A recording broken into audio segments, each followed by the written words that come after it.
Okay, a very good morning, children. Children, in the previous classes, we have already completed the chapter variation, what is variation, different types of variation like direct inverse, their formula, their application to problems, etc. Okay, in this class today, let us discuss how the concept of variation is applied to problems involving speed and time. What does it mean? You see, what is speed? You know, in junior class, in science class 6 science also you have read what is the speed. Speed is what? Speed is the distance covered by a body or an object per unit time. That means in unit time means in 1 second, in 1 minute or in 1 hour. How much distance an object covers, that is the speed of the object. So the formula for speed you already know. I am writing once again. You see, speed is defined as the ratio of distance covered by time taken. Okay, distance covered to time taken, that is speed.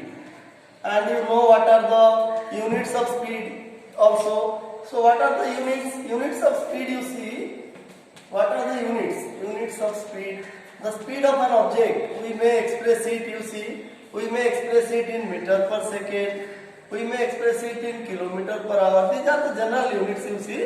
Meter per second, kilometer per hour. And this is the standard unit of speed, meter per second. Okay. So these are the things which we have already known. Another thing, children, before we discuss the application, we must understand all these things. What is speed?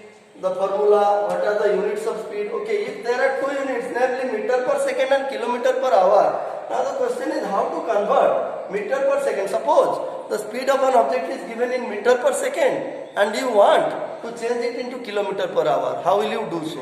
Or suppose speed is given in kilometer per hour. How will you change it into meter per second? These are the things which we have to understand. What is the rule you see? Let me write here.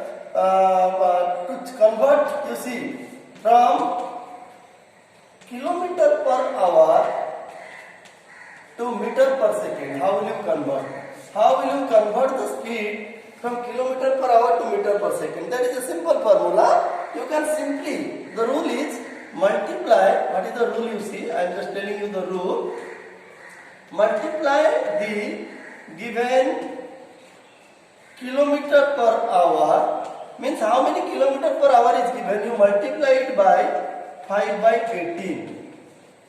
Multiply the kilometer per hour by 5 by 18. It will be changed into what? It will be changed into meter per second. Similarly, from meter per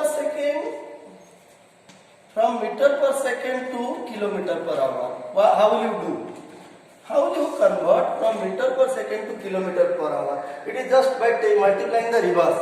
You see the reciprocal. The reciprocal of 5 by 18. What is the reciprocal? 18 by 5. Okay. Multiply 18 by 5 to the given meter per second.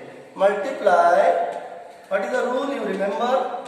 Multiply the given meter per second by 18 by 5. Okay. If you multiply the given meter per second by 18 by 5, it will be changed into kilometer per hour. So these are the rules of conversion from kilometer per hour to meter per second and meter per second to kilometer per hour. Okay.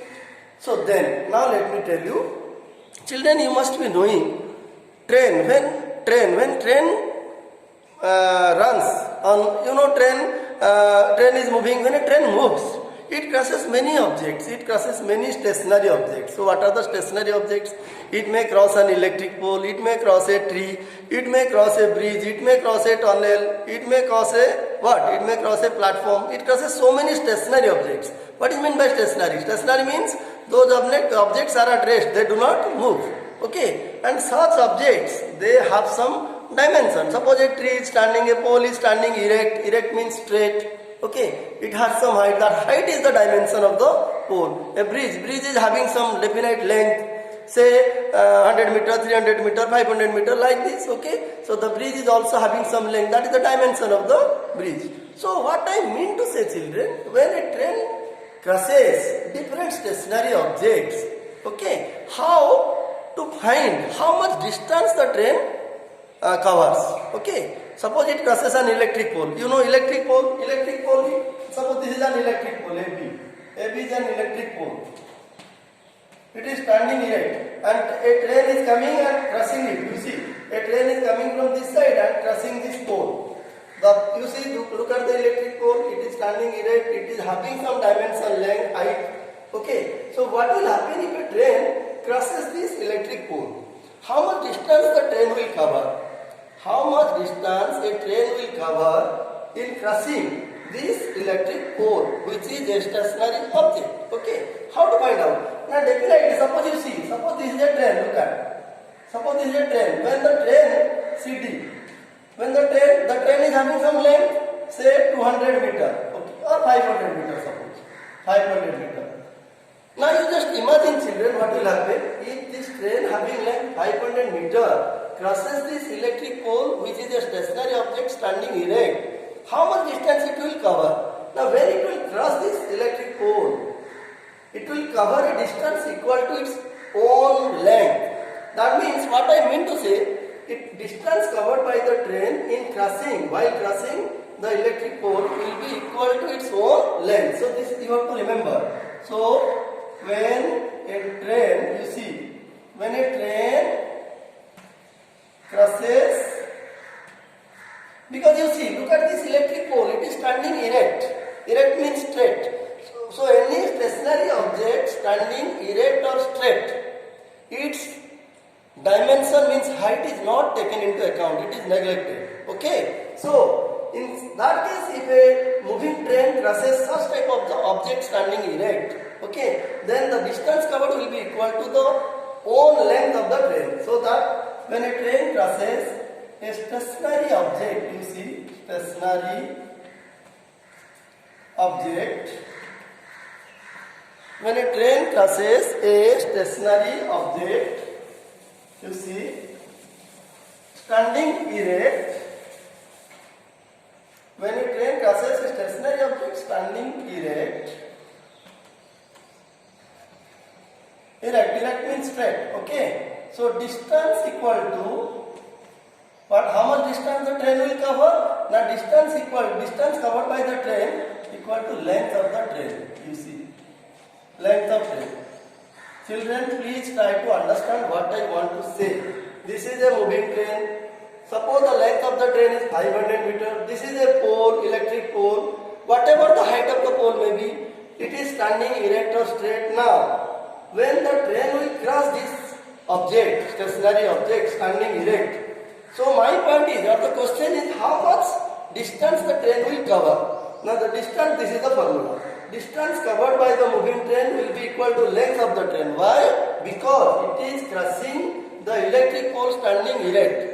Any stationary object standing erect, its dimension is neglected. It is not taken into account. Okay. So distance covered will be equal to length of the train. This is the first formula. Then see. Now suppose you see this is a bridge. Look at. Suppose this is a bridge having some length, say 300 meters. Suppose. And look at, a train is coming. This is a train. Now it is crossing, you see. Now this train will pass the bridge. The bridge is having length 300 meters. A train is moving. It will cross. Suppose the length of the train, look at. Suppose the length of the train is say 400 meters. Suppose. Length of the train is 400 meters. Length of the bridge is 300 meters. Now look at. The bridge is a stationary object. Like the electric pole, the bridge is also what? It is a stationary object. But how it is lying? Is it straight or erect? No. It is lying what? Horizontal. Means it is parallel to the ground. Parallel to the ground. So in this case, we will not neglect the length of the bridge.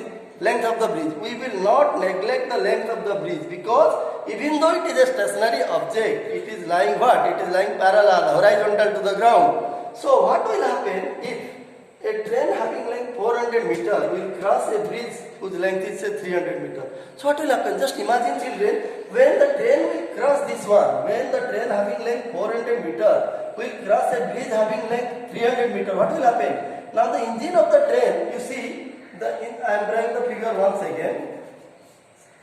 You see, this is the last vehicle of the train. You see, this is the last vehicle, this is the engine. This is the engine, this is the last vehicle. Here is the engine, here is the last vehicle, you see. Now, you must have seen train, engine, last vehicle. Last vehicle means the last compartment. Okay. So this is the engine, this is the last vehicle. Now the train is crossing. The train is having length 400 meter. The bridge is having a length 300 meter. Now the train is crossing the bridge. What will happen? How much distance the train will cover? That we are going to find out. See, when the train having length 400 meter crosses a bridge whose length is 300 meter, the engine of the compartment, you see, the engine of the train will come to this place and the last vehicle will come to this place, and this distance will be how much again? It will be 400 meter again, you see. That means, what I mean to say, children, when the train crosses the bridge, the length of the train will be added with the bridge, length of the bridge, so that we will get the total distance travelled. That means, total distance travelled, you see, this will be the total distance travelled, you see. When this train will cross this bridge whose length is 300 meter, what will happen? Now the train will cover 300 meter plus 400 meter. Then only the engine of the train will come to this place and last vehicle will come to this place. So what is the distance travelled? So definitely the distance travelled in this case will be 300 meter plus 400 meter. That is 700 meter. So what is the conclusion? The conclusion is when a train crosses what? When a train crosses a bridge, not only bridge, tunnel, anything happen which lies parallel to the ground. Any stationary object lying parallel to the ground or horizontally to the ground, distance travelled D will be equal to length of the train. You see, what is the formula? Length of train plus length of bridge. Plus length of bridge, you see. So these are the elementary things which we have to understand. Then only we can solve problems. We will discuss problems relating to this in another class. So these are the main two things which I wanted to explain you. The first is any moving train crossing any stationary object standing erect or vertical. Okay. The total distance covered by the train, moving train, will be equal to length of the train. But here, any moving train crossing a bridge, tunnel, etc., lying horizontal or parallel to the ground, the total distance will be equal to length of train plus length of bridge.